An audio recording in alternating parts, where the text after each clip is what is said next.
Днес е есенното равноденствие. Един за мен ден, изпълнен с много мистичен символизъм. Днес е денят и моментът на равновесие между деня и нощта, между светлината и тъмнината, между съзнателните и несъзнателните аспекти на съществуването. За мен този вечен танц между светлината и тъмнината вътре в нас е необятен и представлява огромен интерес за изследване, за преживяване.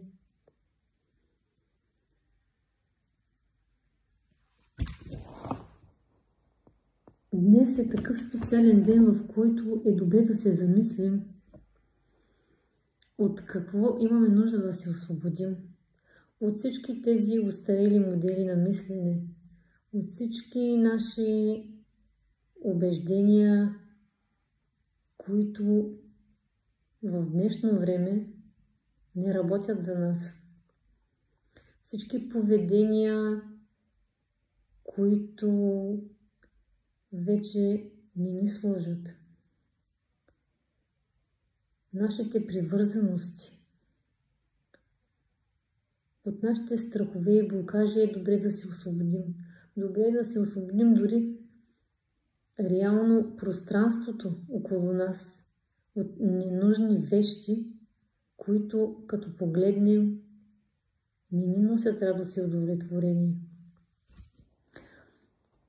По този начин ние ще отворим едно ново пространство,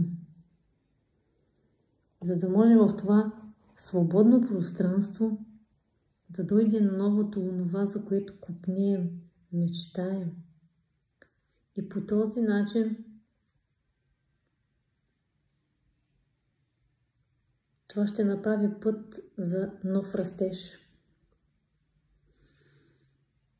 Днес е ден, в който е добре да се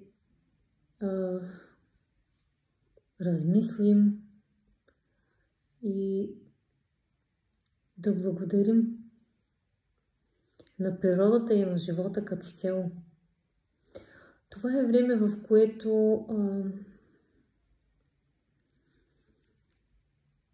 можем да се свържем с нашата истинска природа, с нашата истинска същност и да се наслаждаваме на хармонията и на баланса в света около нас.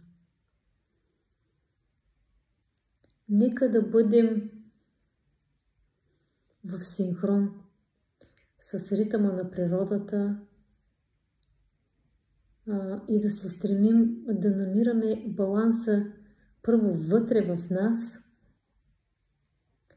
самите и в всичко онова, което правим с много любов.